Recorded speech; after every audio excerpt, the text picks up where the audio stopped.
여러분들 만나서 너무 반갑습니다. 돌아서 보이지? 미냐자붓. 아, 네, 뭐 못 알아듣는 말.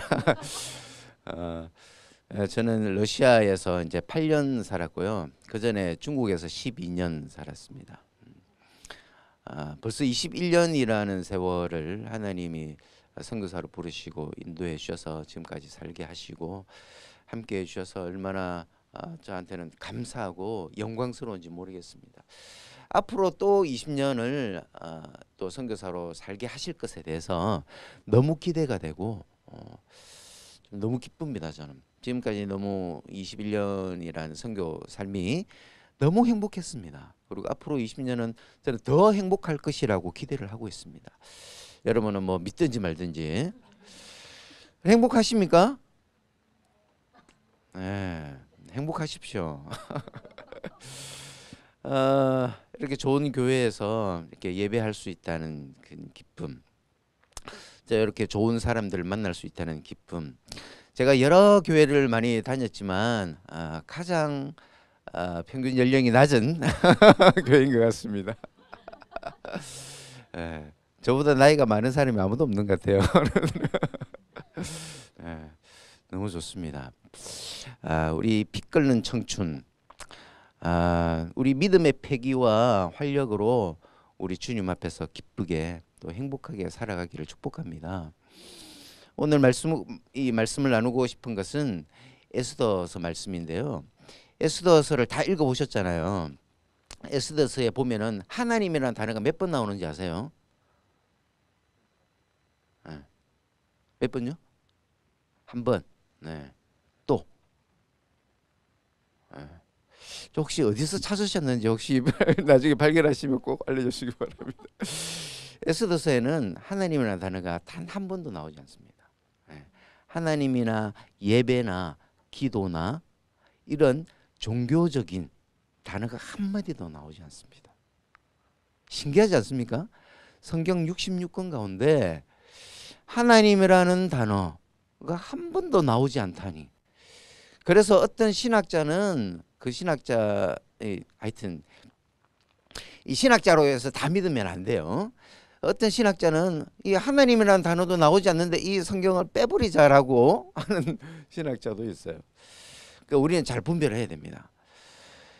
이 하나님이라는 단어가 한 번도 나오지 않지만 그런데 이 에스더서를 우리가 읽어보면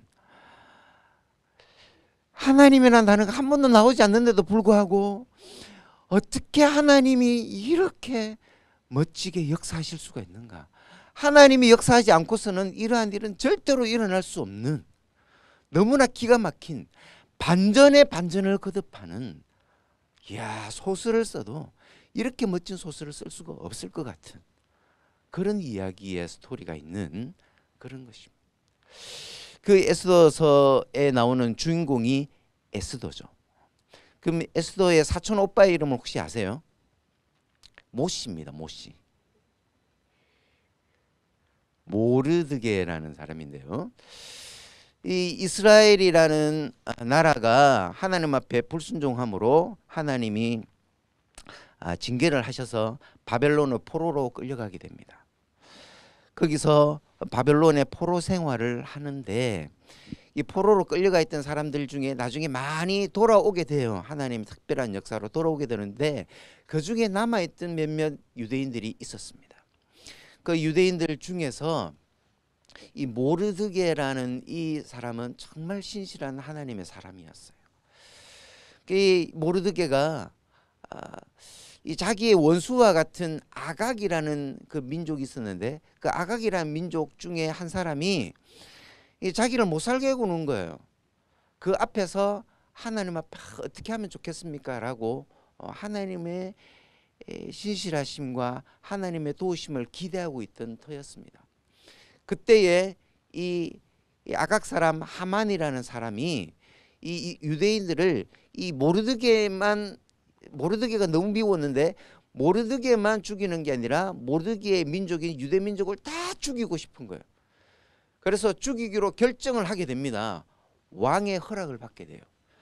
그래서 몇 월 며칠 그날에는 모든 그 이 페르시아라는 나라에 있는 민족과 사람들이, 주위에 있는 사람들이 이 유대인들 집에 찾아가서 그 집을 다 부수고 죽이고 그 사람들이 가지고 있는 재산까지 빼앗아 갈 수 있도록 왕이 명령을 내린 거예요. 그러니까 이런 자기 때문에 자기의 모든 민족이 죽게 되었으니까 이 절체절명의 순간이 된 거예요. 근데 자기의 사촌 동생, 자기가 어렸을 때부터 직접 키웠던 에스더가 그 나라의 왕비로 있는 거예요. 그래서 그 왕비에게 이렇게 얘기하는 거죠. 에스더야, 지금 이런 상황이 됐다. 그러니까 어떻게 하면 좋겠니? 라고 했더니 지금 제가 왕을 만난 지가 한 달이 넘었어요. 왕에게는 여러 후궁들이 많은데 막 자기가 부르고 싶은 사람을 부르는 거죠. 근데 부르지 않았는데 나가면 바로 그 자리에서 죽는 거예요. 그럼 내가 죽을 수 있어요. 지금 나가면. 그럼 내가 어떻게 해야 돼요? 저 어떻게 할 수가 없어요. 라고 하니까 모르드게가 이 말을 하는 거예요. 이때 네가 만일 잠잠하여 말이 없으면 유다인은 다른 데로 말미암아 노임과 구원을 얻으려니와, 만약 네가 가만히 있으면 너 말고 다른 길을 통해서도 하나님은 역사하셔서 우리 민족을 구해 주실 거야. 나는 그렇게 믿어. 그런데 너 혼자 살자고 너 가만히 있을 거야? 너를 왕비로 이렇게 세우신 하나님의 뜻이 이때를 위함이 아닌지 누가 알겠느냐? 하나님이 우리 민족을 이 상황에서 구원하기 위해서 너를 이 왕비의 자리에 앉힌 거야. 너 그거 기억해야 돼. 너 하나님의 사명 깨달아야 돼. 너 정신 차려. 너 혼자 살겠다고 그렇게 가만히 있으면 안 돼. 라고 모르드게가 얘기하는 거야. 살기가 쉽지 않습니다. 그죠? 우리가 지금 이 러시아 우크라이나 전쟁, 이스라엘 하마스 전쟁, 이 전쟁 때문에 저 멀리서 일어나는 전쟁이 우리와 얼마나 깊이 관련이 있는지 우리의 삶을 어렵게 만들고 있는 거예요. 우리의 이 사회는 모든 나라와 민족과 개인과 개인이 다 연결되어져 있습니다. 그러니까 지금 사회를 초연결 사회라고 하죠. 맞죠? 네. 그 이렇게 이제 재채기를 하면은 우리 러시아에서는 영어로는 뭐라 그래요? 블레슈, 축복합니다라고 하죠. 러시아에서는 건강하세요라고 꼭 얘기합니다. 부지제 제도로브이, 건강하세요. 이렇게. 그 러시아 말이 정말 좋은 말들이 너무너무 많습니다. 스파시바. 욕이 아니에요. 이게 감사합니다라는 뜻이에요. 이게 스파시바라는 말 앞에 스파라는 말이 있죠. 스파. 이게 스파사치, 스파사짜, 구원받다라는 뜻이에요. 구원받아서 너무 기뻐서 터져나오는 탄성, 감사합니다. 이게 스파시바예요. 좋은 일이 있을 때 누구의 우리 한민이가 이번에 대학을 입학했어요. 우와, 이런 일이 있다니. 하나님께 영광. 이럴 때 하는 말이 슬라보그라는 말이 있어요. 슬라보그. 이게 하나님께 영광이라는 말이에요. 그러니까 이것을 믿는 사람이든 아니든 러시아 말로 누구나 이렇게 고백하는 거예요. 러시아 언어에서조차 이런 말들이 있는 거예요. 좀 이따가 이 러시아에 대한 아주 재밌는 얘기들을 많이 해드리겠습니다. 러시아에 대해서 잘 모르시죠? 저도 러시아로 버스 타고 6시간 만에 갔어요. 그러니까 버스 타고 6시간 만에 갈 수 있는 거리에 제가 중국에 살았었어요. 근데 러시아에 대해서 정말 몰랐어요. 와, 제가 그렇게 모를 수 있었을까라고 제가 가서 깜짝 놀랐습니다. 어쨌든 우리의 삶이 이 전쟁 때문에 일어나는 여러 가지 이 영향으로 인해서 힘든 삶을 살고 있습니다. 이해할 수 없는 일들이 때로는 우리에게 있습니다. 왜 하필 이때에 이런 일이 일어날까라고 하나님 앞에 우리가 하소연할 때도 있습니다. 제가 중국에 12년 동안 살면서 너무나 행복하고 열매도 많고 일이 너무나 잘 되었습니다. 제자들도 많이 생기고 점점점 후원자도 많아지고 학교 우리 아라 사모님 아시죠? 무슨 사역 했는지 중국에서 같이 이제 그 학교 사역을 했잖아요. 학교는 점점 커지고 소문은 점점점 좋아지고 처음엔 조선족들만 우리가 대상으로 했었는데 한족을 넘어서서 소수민족들까지도 저 멀리에서 기차 타고 넘어와서 저희 학교에서 공부를 하는 아이들도 생기게 되고 북한으로 건너가서 사역하는 우리 제자들도 생기고 얼마나 행복했는지 몰라요. 그랬는데 어느 날 공안에 급습을 해서 저희의 모든 여권을 다 빼앗기고 저희는 거의 한 8개월 동안 가택연금 수준의 감시를 받으면서 지냈고요. 그 다음에 우리 교장 선생님 같은 경우에는 감옥에 들어가시고 또 우리 여자 선교사님 한 분도 처음에는 연길 감옥에 그 다음에 장충 감옥에까지 가서 장충 감옥에 가서 고생한 얘기를 들었는데요. 거기에 가면은 일단 그 간수소 우리나라 유치장과 같은 곳에 있는 것과 감옥에 간 것과의 차이는 뭐냐면은 유치장에서는 일을 시키지 않아요. 거기서는 계속 조사를 하고 감시를 하지만 그러나 일단 감옥에 가면 할당된 일이 있어요.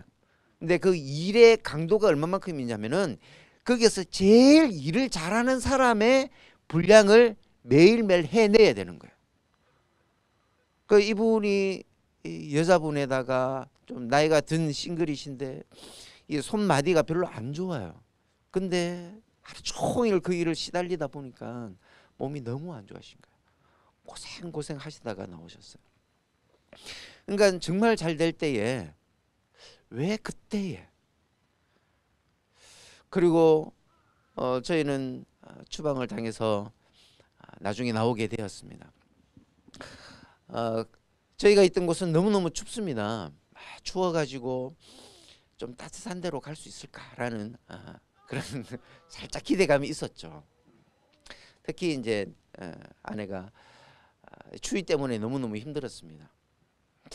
그래서 혹시라도 따뜻한 데로 갈 수 있을까라는 기대감이 좀 있었죠. 그랬는데 더 추운 러시아로 가게 되었습니다. 영하 30도. 혹시 경험해 보신 분 있으세요? 영하 30도? 이야, 영하 30도는 경험을 해보시면 참 좋을 것 같아요.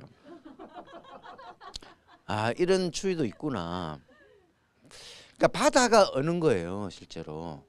그러니까 바다 위에 차가 올라가서 이렇게 달릴 수 있을 만큼.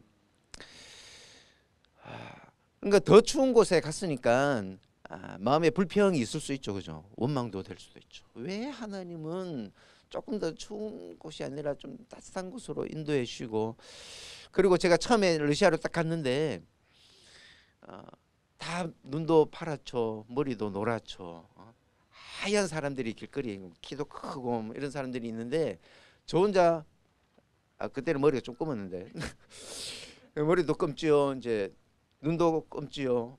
뭐 이런 사람이 밖에서 나오는 거 사람들이 다 쳐다보는 것 같은 거예요. 저만 쳐다보는 것 같은 거예요. 또 스킨헤드라는 러시아에서는 이제 묻지마 폭력 조직이 있습니다. 그래서 동양인들을 보면은 그냥 묻지도 않는 거예요. 근데 어디서 왔냐 묻지도 않고 따지도 않고 그냥 때리고 심지어 죽이기까지 하는 거예요. 그런 얘기들을 듣고 거기에 갔으니까 얼마나 무섭겠어요. 그 길거리에 탁 나가니까 막 무서워가지고 그야말로 쫄았죠. 그런 곳에 살아야 되고 또 이 러시아 말이 제가 하면서 얼마나 힘드는지 이제 그 원형 탈모가 생길 만큼 정말 러시아가 우리나라 사람이 접근하기에 가장 어려운 언어라고 해요. 그래서 그 언어를 제가 어떻게든 해보려고 이렇게 했는데 아직까지 8년이 지났지만 아직까지 좀 설교를 못할 만큼 어렵습니다. 그러니 이제 마음에 그런 좀 불만, 어려움, 원망 있을 수 있겠죠. 근데 이 에스더의 마음, 모르드게의 마음, 그들의 마음 가운데도 이런 마음들이 있었을까? 왜 우리에게 이런 어려움들을, 포로 생활도 힘든데 우리 민족에게 이런 어려움. 하나님은 정말 살아 계신가? 하나님은 우리를 돕는 분이신가? 정말 이 일을 위해서 나를 이 왕비라는 자리에 좀 살만한데, 좀 괜찮은데, 그런데 또 다른 이런 어려움들을 주시는가? 이런 생각을 아마 했을 것 같아요. 근데 이 모르드게의 고백은 정말 우리를 놀랍게 합니다. 너를 왕비로 세운 하나님이 이 절체절명에 있는 우리 민족을 구할 것 같은데, 근데 너 아니라도 하나님은 우리 민족을 구하실 거야. 나를 구하실 거야. 놀라운 일을 이루어 주실 거야. 기적을 이루어 주실 거야. 그런데 너 그렇게 가만히 있으면 하나님은 너 사용 안 하실지 몰라. 그렇게 고백하는 모르드게. 그 뒤에 이야기를 우리 잘 알잖아요. 에스더가 그 이야기를 듣고 정신을 번쩍 차린 거예요. 그러면서 금식을 선포하는 거예요. 모두에게 금식하고 하나님 앞에 매달리고 기도하게 해주십시오. 저도 금식하고 죽으면 죽으리라 왕 앞에 나아가서 이야기하겠습니다. 하나님이 어떻게 하실지 알 수는 없지만 제가 할 수 있는 최선을 다해서 혹시 죽을지 모르지만 나가겠습니다. 가겠습니다. 행하겠습니다. 그렇게 한 거예요. 그 뒤에 이야기 우리 너무너무 잘 알잖아요. 그 중에서 제가 놀란 게 하나 있습니다. 에스더 조금 전에 읽었던 4장 뒤에 6장 1절 말씀인데요. 6장 1절 말씀 제가 한번 읽어보겠습니다. 그날 밤에 왕이 잠이 오지 아니하므로 명령하여 역대 일기를 가져다가 자기 앞에서 읽히더니 그랬습니다. 자, 그 중간에도 아주 놀라운 일이 하나 있지만 저는 여기서 너무 좀 놀란 거예요. 그날 밤에 왕이 잠이 오지 아니하므로, 여기서 잠이 오지 아니하므로 하는 단어가 이 원어적인 의미를 찾아보니까 잠을 흔들었다라는 표현이 있어요. 잠을 흔들었더라. 여기서 왜 잠이 흔들었더라라는 표현이 나왔을까? 제가 묵상하는 가운데 이 흔든 분이 있으시구나. 그날 밤에 하나님이 이 왕의 잠을 흔든 거예요. 잠이 괜히 오지 않는 거예요. 그날 밤에. 그래서 뭐였습니까? 역대 일기를 가져다가 자기 앞에서 읽히더니 그랬어요. 그 많은 할 일이 있겠죠. 잠이 안 오면. 여러분들이 잠이 안 올 때 뭘 하십니까? 뭐 여러 가지 좋은 들 있죠. 뭐 따뜻한 우유를 한 잔 마시면 된다. 따뜻한 샤워를 하면 된다. 아니면 양을 뭐 100마리를 세면 된다. 어떤 분은 그래요. 제가 이제 코를 고니까 아내 보고 설교 말씀을 크게 틀어놓고 자라. 그러다가 이제 미안하지만 하여튼 이 잠을 흔든 손이 있었다는 거예요. 누군가가 이 잠을 흔들었다는 거예요. 왕의 이 잠을 흔든 어떤 손이 있었다는 거예요. 그래서 그 역대일기를 또 읽게 되는 그 놀라운 사건이 일어나게 됩니다. 그 역대일기에 쓰여졌던 모르드게가 왕을 도와줬던 사건. 하여튼 이 여러 가지 이 뒤에 일어나는 사건들을 보면요, 정말 브라이어티하고 스펙타클하고 너무나 놀랍고, 이러한 반전이 어떻게 있을 수 있는가? 하나님이 개입하지 않고서는, 하나님이 일하지 않고서는 이런 일이 정말 있을 수 있을까? 그런 일들이 계속해서 일어나고 있는 거예요. 저는 특별히 이 구절에서 잠을 흔들었던 그 하나님의 손을 느끼는 거예요. 하나님이라는 단어는 전혀 나오지 않습니다. 그러나 우리는 알 수 있습니다. 그 전능하신 하나님이 이 페르시아를 다스리고 있는, 전 세계에서 가장 강력한 힘을 가지고 있는 이 왕을 손에 쥐고 있는 거예요. 그 왕의 잠까지도 들게 할지 말지를 결정하시는 분은 하나님이신 거예요. 모르드게는 그것을 안 거예요. 나중에 에스더는 자기의 죽으면 죽으리라는 고백 뒤에 일어나는 사건들을 통해서 하나님 일하심을 경험하게 된 거예요. 저는 이 잠을 흔드는 그 하나님의 손을 보면서 이 모르드게의 믿음, 이 에스더의 결단, 그의 이 발을 한번 내디딤을 통해서 하나님이 일하시기 시작하는구나. 하나님이 일하심의 시작을 이 구절에서 보게 된 거예요. 이 왕의 잠을 흔드는 그 하나님의 시작, 모르드게의 믿음과 이 에스더의 이 결단이 더해져서 드디어 하나님이 일하시게 되는 결정적인 일이 보여지게 되는 거죠.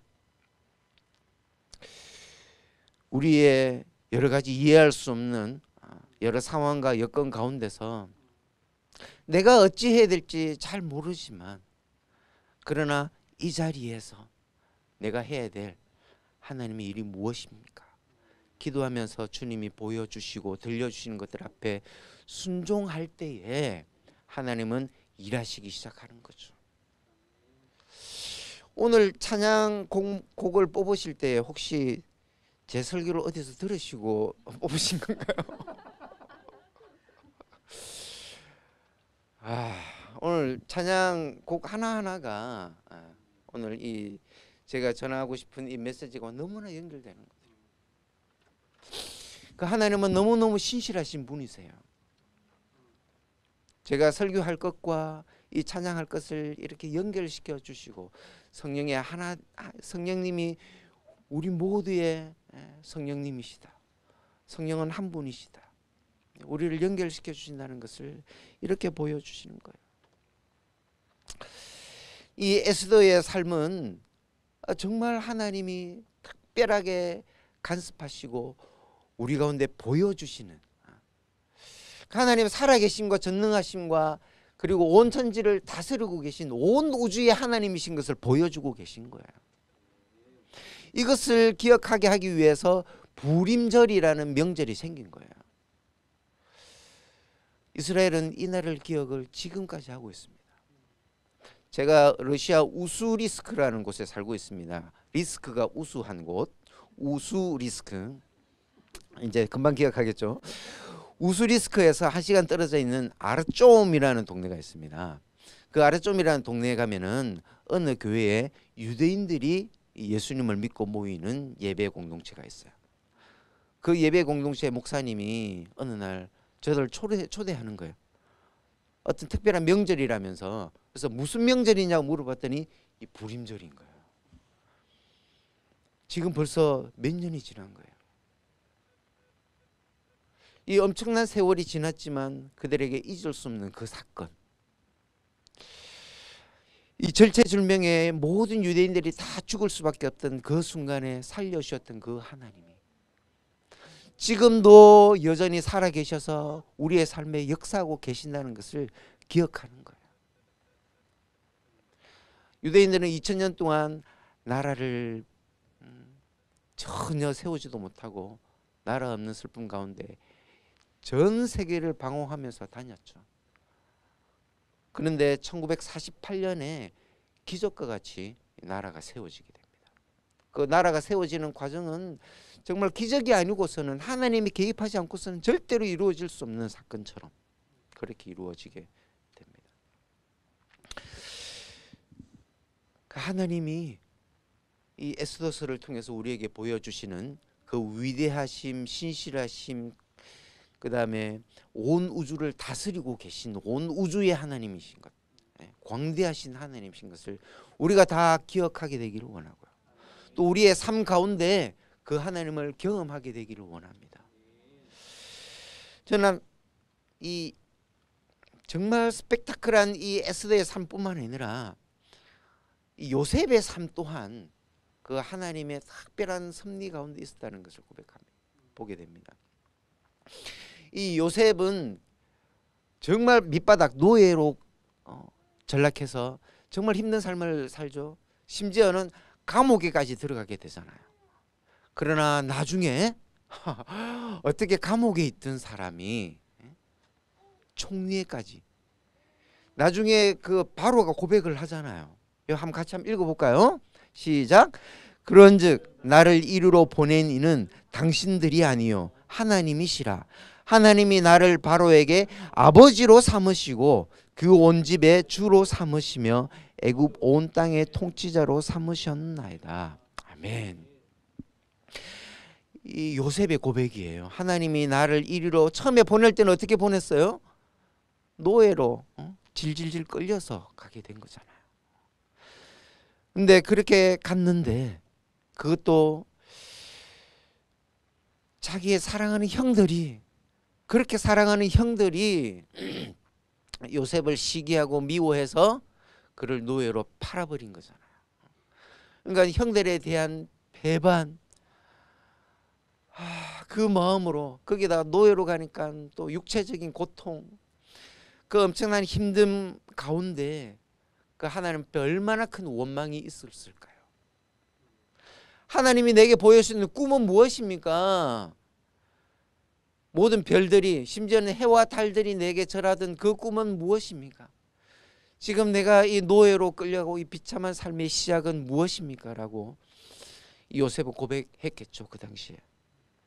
그러나 그 하나님 앞에서 그는 끝까지 그 꿈을 놓치지 않았던 거죠. 결국에 그를 바로가 심지어 아버지라고 부를 만큼, 아버지라고 불렀다는 것은 뭐예요? 자기의 좋은 자, 자기에게 지혜를 가르쳐 주시는 분, 그런 분으로 이 바로가 고백해 할 수밖에 없었던 그런 사람으로 하나님이 세우신 거죠. 그렇게 하나님은 하나님을 믿고 신실하게 따랐던 그 사람에게 원망 불평보다는 그 하나님을 기대하고, 지금 상황은 내가 이해할 수 없지만 그러나 나를 사랑하시는 그 하나님은 뭔가 있을 거야. 뭔가 다른 길이 있을 거야. 뜻이 있을 거야. 다른 도움이 있을 거야. 라고 하나님을 기대하는 거예요. 하나님을 기대하는 자에게 하나님은 기적을 주신다고 했습니다. 하나님은 구원의 계획을 이미 창세전에 계획하고 계셨습니다. 그리고 지금도 그 구원의 계획을 이루어가고 계신데요. 하나님 그 구원의 계획을 이루기 위해서 하나님이 사람을 찾고 계신 거죠. 하나님은 그 하나님의 마음을 알고 그 하나님의 마음을 시원케 해드리고자, 그래서 자신의 삶을 하나님 앞에 드리기로 결정하는 그 사람을 통해서 하나님은 하나님의 일을 이루어 가시는 것이죠. 감히 그렇게 고백하기에는 아주 부족하지만 하나님이 저를 부르셔서 2002년 4월 달에 어느 집회에서 제가 만들어낸 단어가 하나 있는데 성령 샤워, 그때 제가 경험했던 게 그거였어요. 마지막에 제가 일을 마치고 직장을 늦게 마쳤습니다. 그래서 교회로 가기에는 좀 늦은 감이 있었는데 왠지 그날은 가고 싶은 거예요. 왠지. 그래서 갔더니 예배가 다 끝나고 이제 찬양을 마지막으로 하고 있었습니다. 내가 너로 이방의 빛을 삼아 구원을 베푸시리라. 이 찬양을 하는데 이 머리 위에서 이 우리가 샤워할 때, 여름에 아주 더울 때 시원한 물이 떨어지면 머리서부터 쭉 흘러내려서 발끝까지 쫙 시원한 감이 있잖아요. 그때 그런 느낌이었어요. 뭔가 시원한 위에서 뭔가 쫙 내려오는. 그때 이제 제가 대학 다닐 때 CCC라는 선교단체에서 훈련을 받았는데 그때 제가 얼마나 전도를 많이 했는지 몰라요. 전도하는 큰 기쁨이 있었어요. 영혼이 돌아오는 그 기쁨. 와, 사람이 이렇게 바뀌는구나. 이 사람들의 꿈이 바뀔 수 있구나. 생각이 바뀔 수 있구나. 행동이 바뀔 수 있구나. 어떤 철학, 어떤 책이 아니라 이 말씀 때문에, 복음 때문에 사람이 이렇게 변화되는구나. 어떻게 이렇게 사람이 완전히 바뀔 수가 있지?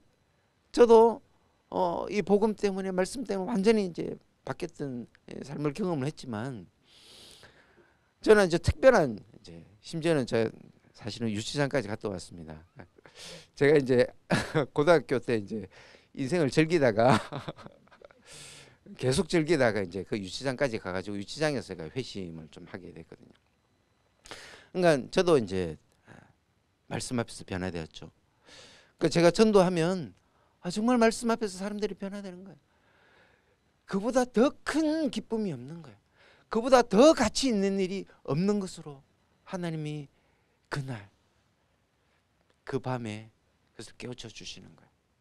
그래서 제가 선교사로 헌신을 하고, 그래서 이 하나님이 쭉 인도하셔서 중국으로 가게 된 겁니다.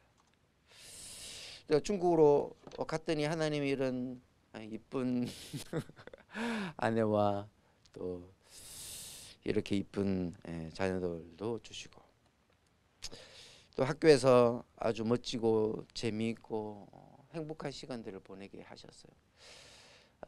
다녀간 선생님들만 세어보면 한 100명이 넘어요. 그러니까 100명이 넘는 선교사님들과의 교제, 관계를 가지고 됐다는 것도, 그 오늘 오면서도 아내가 고백했어요. 그 이어령 씨 아시죠? 문화부 장관을 하셨던 그 이어령 씨가 나중에 이제 회심하고 고백하잖아요. 우리의 만남은 선물이다. 하나님이 주신 선물이다. 만남은, 오늘도 이제 여러분을 만났는데 하나님이 주신 선물이에요. 우리 조아라 사모님을 이 중국에서 만났던 것 선물이에요. 그러니까 여기까지 이렇게 해서 관계가 이렇게까지 넓어지잖아요. 그 어떤 분이 통계를 냈는데, 한 사람을 만나면 평균적으로 125명, 그 사람을 통해서 다시 연결되어질 수 있는 사람이 125명이에요. 평균적으로. 그 사람, 그러니까 내가 한 사람을 만나면 한 사람을 만나는 게 아니라는 거예요. 그러니까 우리의 만남은 정말 하나님의 선물인 거예요. 그러니까 지금까지 계속해서 좋은 관계로 이렇게 만나고 있는 사람들은 100명 가운데서 그렇게 많지는 않습니다.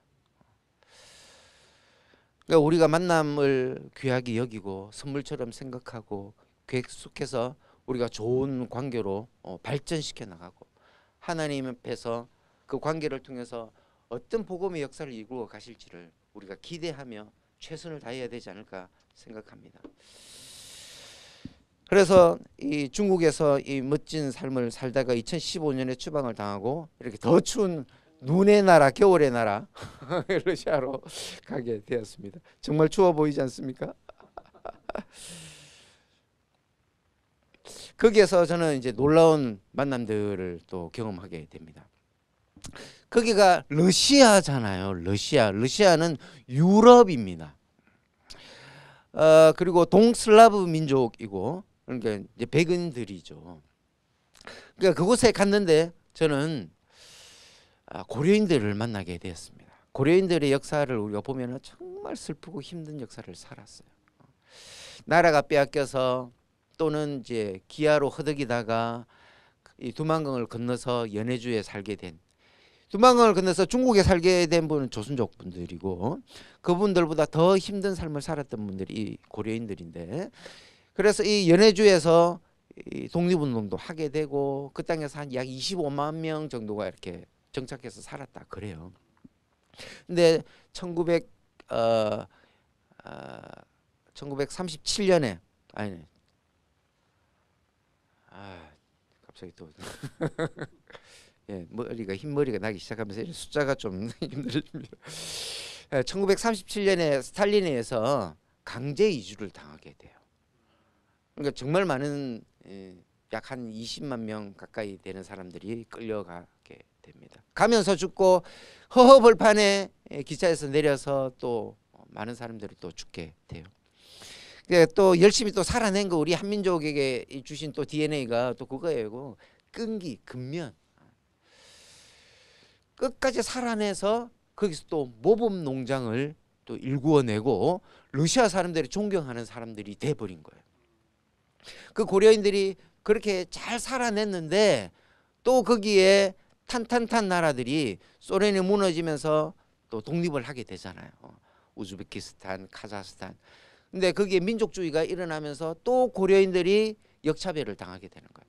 그러면서 또 러시아로 쭉 흩어지게 되는데 다시 자기 아버지의 고향, 할아버지의 고향으로 이 연해주로 돌아온 그런 고려인들이 계신 거예요. 그 다음에 사할린 동포 아시죠? 강제징용으로 끌려갔던 분들 중에 고려인들로 계속해서 남아있다가 그 사할린이 섬이기 때문에 살기 힘들어서 연해주로 또 나오신 사할린 동포들. 그 다음에 장사하기 위해서 조선족 분들이 또 중국 물건들을 가지고 와서 이 연해주에서 팔고 계신 거예요. 또 그런 조선족 분들. 또 여러 나라에서 온 이 사업과 또 선교하기 위해서 오신 여러 한인들을 또 거기서 만난 거예요. 그러니까 역사적인 배경이 너무나 다른. 그런데 말도 한국말을 하고요. 김치 다 너무 좋아하고 여전히 그런 분들을 교회에서 만난 거예요. 교회에서 사실 이 역사와 문화가 다르면 생각도 달라지고 여러 가지 습관들도 달라지게 되어져 있습니다.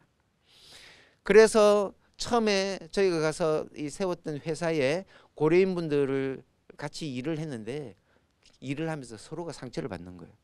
말도 같고 먹는 것도 같고 생긴 것도 같기 때문에 생각도 같은 줄 알아요. 우리에게 제일 이제 많이 서로에게 생각하는 게 정의라는 거잖아요. 근데 우리에게 아직 남아있는 정이 고려인들은 러시아 문화에 깊이 젖어 있기 때문에 아직 합리주의, 실리주의. 그래서 우리가 생각하는 정이 없어요. 그러니까 우리는 정을 기대했고 그분들은 딱딱 일과 사를 구분을 해야 되는데 우리가 그렇게 하지 않으니까 우리한테 상처받고 우리는 그분들한테 상처받고 뭐 이런 거 가지고 그래 따지냐 그분들은 왜 이걸 정확하게 안 해주냐 이렇게 이제 서로가 상처를 받는 거야. 아 이걸 보면서 이 역사적으로 떨어져 있던 것들이 이렇게 힘들구나. 나중에 우리가 다 같이 살아야 될 것입니다. 근데 이런 문화적 갭 70년 동안 우리 북한 사람들과 같이 떨어져 살았기 때문에 이 문화적 갭 엄청납니다.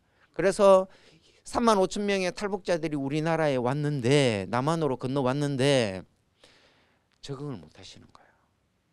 너무 힘든 삶을 살고 계십니다. 적응을 하지 못해서 그중에 몇 프로가 적응하지 못하는지 아세요? 20%, 30%? 80%예요. 80%.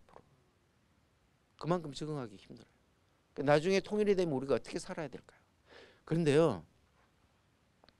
교회를 갔더니 문화와 역사와 이런 여러 가지 습관들을 뛰어넘는 거예요. 그 몇 프로 되지 않지만 한국 사회에 잘 적응하시는 분들 대부분이 교회 생활을 하시는 분들이에요. 그러니까 앞으로 우리의 통일 한국을 위해서 이것이 필요하구나. 그래서 제가 만나는 고려인들에게 전해야 될 사명이 이것이구나. 여러분들이 비록 힘들고 어려운 역사, 비록 그런 삶을 살아왔지만 지금도 그런 어려움 가운데 있지만 소수민족으로서 차별당하고 어려움들이 있지만 이 민들레 홀씨가 날아가서 떨어진 곳에서 뿌리를 내리고 꽃을 피우잖아요. 그것처럼 하나님이 여러분들을 통해 사실 사명이 있다. 이분들이 강제로 끌려가서 살았던 그 중앙아시아에 지금은 다 무슬림 국가가 됐잖아요. 거기에 교회를 세운다는 것은 거의 불가능합니다. 근데 그곳에 이미 큰 교회들이 세워져 있어요. 누구에 의해서? 고려인들에 의해서. 그리고 제가 중국에 갔을 때도 조선족 그리고 여기 러시아에 갔을 때도 고려인 이분들을 통해서 북한 선교가 이루어지고 있는 거예요. 제가 12년 동안 중국에 있으면서 계속 북한 사역들을 우리가 많이 했습니다. 정말 많이 했는데 복음을 한마디도 못 전했습니다. 들어가서. 근데 러시아 사람들이 북한을 갔다 오게 되었는데 복음을 전한 거예요. 고려인을 통해서. 하나님이 이렇게 그들은 이해하지 못했을 거예요. 왜 우리 이 땅에 잘 살고 있는데 또 저 시베리아로 보내서 힘들게 하는가? 시베리아에서 이제는 잘 살고 있는데 왜 또 그 땅에서 또 흩어져 또 살게 하는가? 그래서 하나님에게는 이 복음적 사명을 우리 한민족에게 주시기 위해서. 한민족 디아스포라는 유대인 디아스포라보다 더 많은 나라에 흩어져 살고 있고요. 이 중국 사람은 가는 데마다 식당을 세우죠. 그거 보셨죠?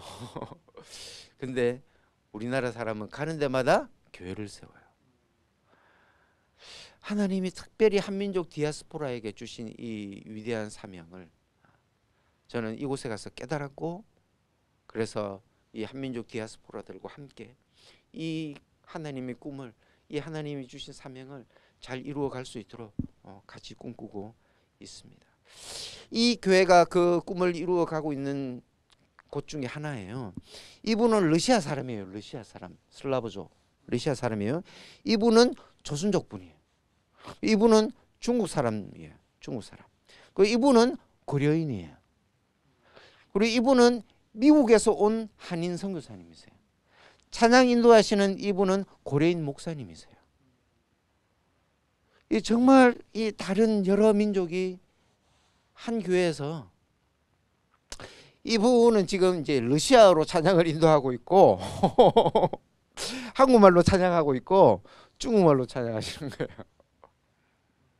언어는 다르지만 한 영으로 성령 안에서 이렇게 예배할 수 있는 거예요. 놀랍지 않습니까? 이것이 복음의 능력입니다. 그 다음에 이 러시아 사람들이 북한에 들어갔다고 했잖아요. 보세요. 완전 러시아 사람이잖아요. 이분들이 북한을 사랑한대요. 이 한민족의 피가 전혀 없는데도 불구하고 북한을 사랑한대요.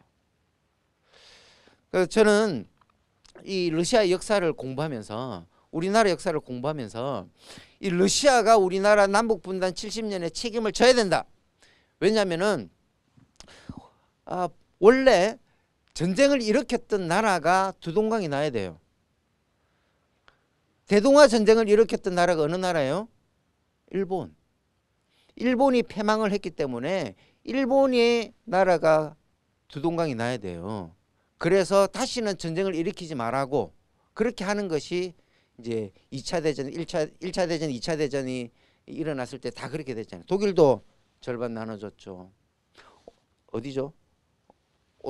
오스트리아인가? 헝가리인가? 거기도 나눠졌죠.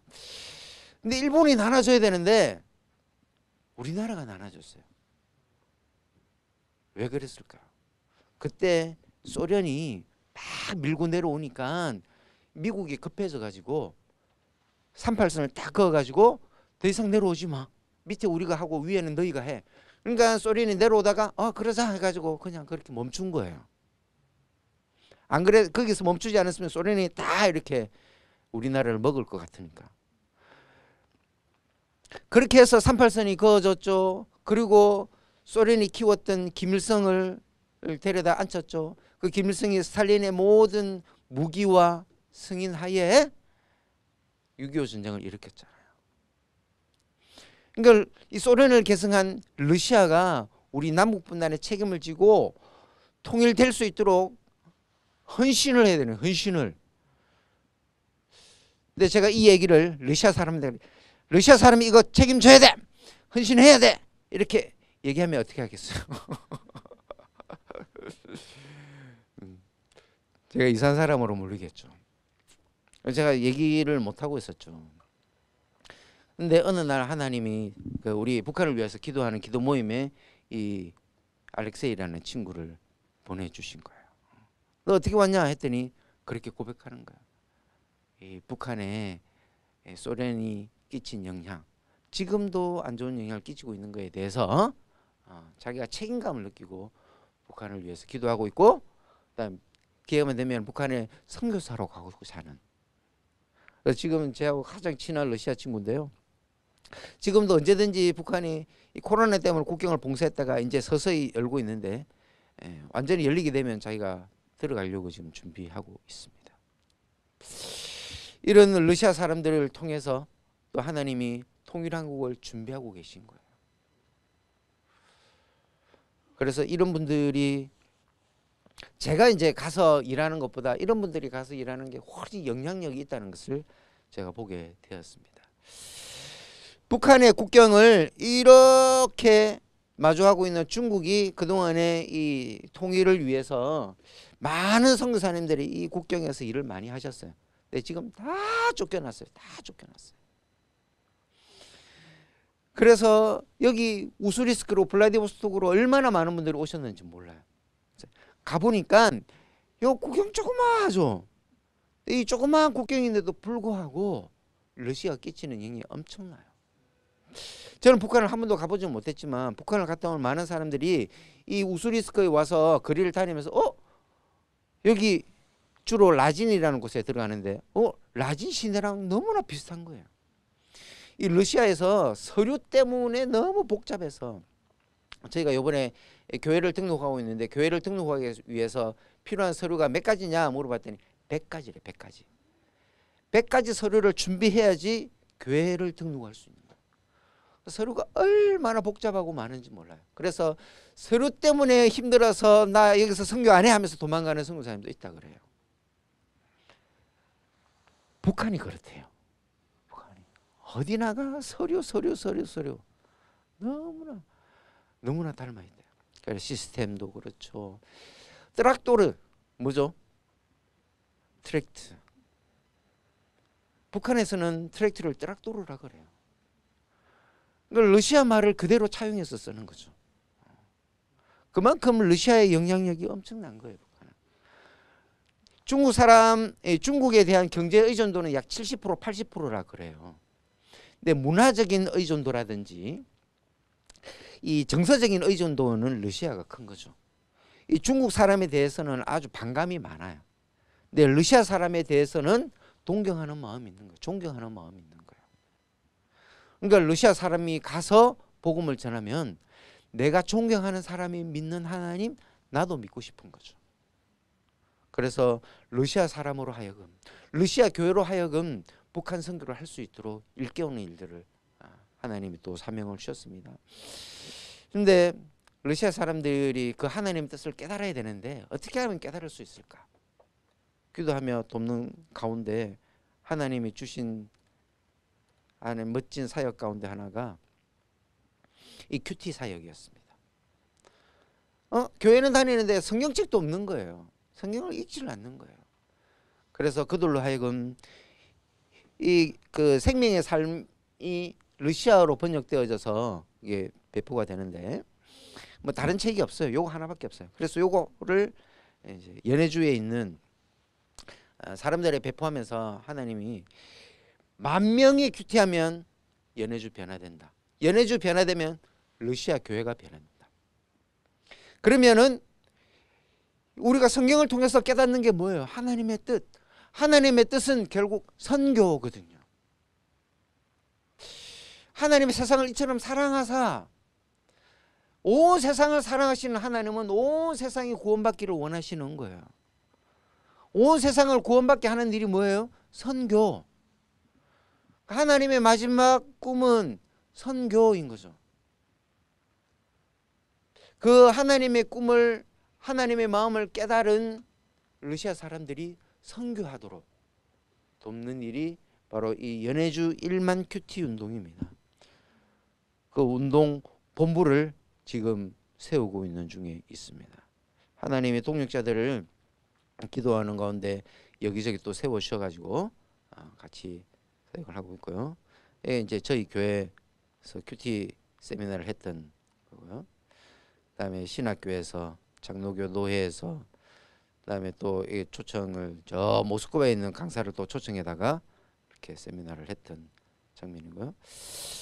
우리 사샤 목사님 뭐 할 얘기가 많지만 그다음에 따브리창가 교회 지금 제가 섬기고 있는 교회 큐티를 통해서 선교적 교회로 성경하는 모델적인 교회를 세우기 위해서 하나님이 또 따브리창가 교회를 이렇게 사역하게 하셨고요. 뭐 이런 여러 가지 요 하나만 하고 이제 마치도록 하겠습니다. 코로나 때 저희가 이제 온라인으로 예배하면서 주일학교를 전혀 하지를 못했죠. 그래서 코로나 딱 이제 러시아는 벌써 끝났습니다. 그냥 마스크를 아예 안 쓰니까 사람들이 많이 죽긴 했지만, 그래서 러시아 저도 이렇게 마스크를 쓰고 있다가 아무도 안 쓰니까 이렇게 내렸다가 올렸다가 이렇게 했는데 드디어 이제 우리가 대면 예배를 시작하게 된 거예요. 그래서 애들아 와라 했더니 주일학교 학생들이 아무도 안 오는 거예요. 주일학교를 어떻게 시작해야 되지? 거기는 전도 금지법이 있습니다. 우리 교회 예배가 몇 시에 있어? 이렇게 얘기하면 고발당해요. 또 저희 교회는 등록도 되어 있지 않습니다. 그러니까 그 저희 교회 바로 앞에 학교가 있는데 학교 교장 선생님이 저기 바로 앞에 있는 저 교회 가면 안 돼. 저 이단이야. 그러는 거예요. 네, 이 러시아 정교회에서는 이 기독교를 이단이라고 해요. 그런 상황 가운데서 애들을 전도할 수도 없는, 데려올 수도 없는 그런 상황이 된 거죠. 그래서 주일학교를 어떻게 할 수 있을까 계속 기도하고 있었습니다. 그 가운데 이제 코로나로 직장을 잃거나 힘든, 그다음에 이 물가가 많이 올라서 힘든 여러 가정들 가운데 저희가 식품 바무기를 만들어서 이렇게 좀 선물을 했어요. 그러다가 어느 가정에 딱 갔는데 애가 4명인 거예요. 거기에다가 엄마는 일찍 죽고 아빠 혼자서 이 4명의 애를 키우고 있는 거예요. 그러니까 그 집에 음식을 전달을 했더니 어디서 왔어요? 이게 교회에서 왔다 그랬더니 우리도 교회 가면 안 돼요. 그래서 그 애들이 몇 명? 4명. 4명이 나오니까 주일학교가 시작이 된 거예요. 그렇게 해서 지금 이 애들뿐만 아니라 여러 아이들이 나오는데 그중에 얘 미샤라는 애인데 이 미샤가 매주 친구를 데리고 나오는 거예요. 그러면서 주일학교가 부흥을 하게 되었습니다. 그리고 이 제일 큰 누나죠. 제일 큰 누나. 이 아버지가 고려인이에요. 그런데 엄마가 러시아 여자예요. 근데 둘 사이에서 태어났는데 이 두 애가 쌍둥이에요. 근데 얘 둘이를 보면 완전 러시아 애거든요. 왜 그런가 제가 조심스럽게 물어봤어요. 아빠가 달라요. 그 러시아에는 이런 일이 많은 거예요. 하여튼 그럼에도 불구하고 이 아빠는 다 키우다, 다 데려다가 키우고 있는 거죠. 거기에 이 다 남자인데 집에 가봤더니 방이 하나예요. 그 방 하나에서 이 여자애 혼자 이렇게 살고 있더라고요. 그래서 이 애를 어떻게 좀 도울 수 있을까 지금 아주 기도하면서 하고 있는데 어떤 후원자 한 분이 이분에게 장학금을 주면서 지금 이 교회에 제가 이제 선교사가 되기를 이제 꿈꾸고 있습니다. 이제 주일학교가 이렇게 잘 부흥을 해가지고 네. 뭐 그 외에 여러 가지 하나님이 저희를 러시아로 인도하셨던 이야기. 그 가운데 하나님이 저희가 짓지 않은 집을 우리가 이렇게 재배하지 않은 우리가 경작하지 않은 것을 먹게 하겠다 이런 말씀들을 주셨는데 이 교회는 제가 세운 거 아니에요. 하나님이 다른 선교사님을 통해서 저 시골에 자기 가족들 다 데려다가 막 해서 세우고 또 자기 딸 혼수 자금 마련하는 거 다 해가지고 그렇게 세워놓는데 몸이 안 좋아지신가 할 수 없이 이제 나가셔야 되는 거예요. 근데 아직 약하니까 선교사님을 찾고 있었던 거죠. 제가 3분 만났는데 저한테 교회를 맡아달라고 부탁하신 거예요. 그러니까 이 여러 가지 이 모든 사건들 이런 여러 가지 일들은 정말 하나님이 개입하지 않고서는 설명이 안 되는 여러 가지 사건들이 너무 많은 거죠. 그래서 하나님이 이 교회를 맡겨 주시고 지금까지 이제 목회도 하게 하시고 큐티 사역을 위한 하나님의 사람들을 보내주시고 한 분은 코로나로 너무 좋은 정말 사랑하고 존경하는 러시아 목사님이 데려가셨는데 그 목사님의 이름이 사샤였어요. 사샤 목사님이셨는데 얼마나 상심이 되었는지 몰랐습니다. 그 목사님을 데려가셨는데 얼마 뒤에 젊고 온누리 교회에서 훈련을 받은 한국에서 신학을 한 고려인 목사님을 또 보내주신 거예요. 그래서 하나님이 또 다른 길들을 열어주시는 거죠. 그 우리가 이해할 수 없는 여러 가지 사건들이 우리 가운데 계속해서 일어나더라도 우리는 하나님을 기대할 수 있습니다. 그리고 기대해야만 합니다. 그리고 기대하는 것이 좋습니다. 이것은 순교자 기념관에 가면은 볼 수 있는 광경인데요. 순교자 기념관 로비에 딱 들어가면은 좌우가 막혀져 있지만 하늘로 뚫려져 있는 천창. 좌우가 다 막혀 있을지라도 하늘은 늘 열려 있습니다. 우겨쌈을 당할지라도 우리가 어떠한 공경에 처할지라도 하늘만 보면 우리에게 살 길이 있고 하나님 예비한 좋은 길을 우리가 만날 수 있다는 것이죠. 모르드게가 에스더에게 이때를 위함이 아닌가? 누가 알겠는가? 그 모르드게의 고백처럼. 그리고 그것 앞에 에스더가 내가 죽으면 죽으리라 나 같은 그 믿음의 결단처럼 우리의 삶에 그런 믿음과 결단들이 있다면 하나님의 개입하심을 우리가 보게 될 것이고 경험하게 될 것입니다. 기도하겠습니다. 하나님 아버지, 신실하신 주님을 찬양합니다. 우리를 사랑하셔서 우리를 향한 하나님의 계획, 하나님의 마음을 알려주시니 감사합니다. 너희를 향한 나의 생각을 내가 아니요 안 하니 재앙이 아니요 평안이요 장래에 소망을 주려는 생각이라. 귀한 하나님의 마음을 우리로 알게 하시고 보여주시니 감사합니다. 하나님 그 마음 앞에 우리의 마음 또한 드리기를 원합니다. 이때를 위함이 아닌가 우리가 믿게 하여 주시고 그래서 순종하게 하여 주시고 원망 불평보다는 감사와 기쁨으로 나아가게 하여 주시고 주님을 신뢰함으로 흔들리지 않는 믿음으로 주님 앞에 설 수 있도록 도와 주옵소서. 그렇게 하실 주님 찬양하며 살아계신 예수님을 기도드립니다. 아멘.